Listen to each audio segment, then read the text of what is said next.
আসসালামু আলাইকুম। আশা করি সবাই ভালো আছেন। আলহামদুলিল্লাহ আমরাও ভালো আছি। তো গ্রামে আসছি হঠাৎ করে, কেন আসছি আপনাদের সাথে কোনো কিছুই শেয়ার করতে পারি নাই।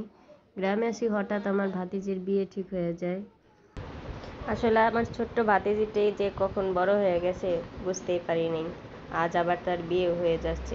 একটা বাবা মার জন্য সবচেয়ে কষ্টের সময় হচ্ছে এটাই, যখন তার মেয়ে তাদের ছেড়ে চলে।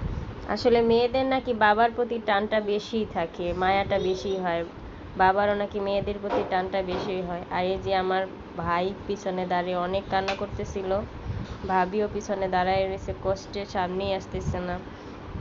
আর এদিক দিয়ে মেয়েও খুব কান্না করতেছিল যে বাবা মা ছেড়ে সে কখনো কোনো দিন কোনো জায়গায় থাকে নাই, এই প্রথম সে চলে যাইতেছে বাবা মাকে ছেড়ে। তাই বেশি কষ্ট হচ্ছে।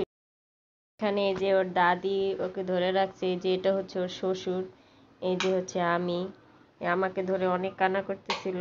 আসলে ভাতিজিকে ছোট থেকে আমরাই লালন পালন করে বড় করেছি। আর যে সব থেকে কাছে থাকে তার জন্যই কিন্তু মানুষের মায়াটা বেশি হয়।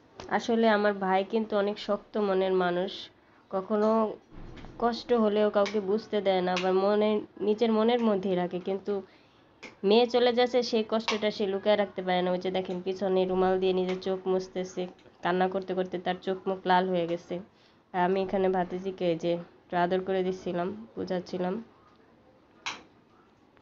তো এখন সে চলে যাবে শ্বশুর বাড়িতে আমাদেরকে রেখে। আমাদের সবার মনটা অনেক খারাপ। তো আপনারা সবাই দোয়া করবেন আমার ভাতিজের জন্য, সে যেন তার সামনের জীবনে ভালো থাকে, সুখে থাকে। সবাই তাকে দোয়া করবেন। তো এখন সে চলে যাবে শ্বশুর বাড়িতে। কালকে তাকে আমরা নিয়ে আসব। কালকে তাকে নিয়ে আমরা ঢাকায় ব্যাক করব, কারণ ওর হচ্ছে এক্সাম চলতেছে। সেই এক্সামের মধ্যে হঠাৎ করে মানে বিয়ে হয়ে গেল, যার কারণে ওকে ঢাকায় নিয়ে যাব।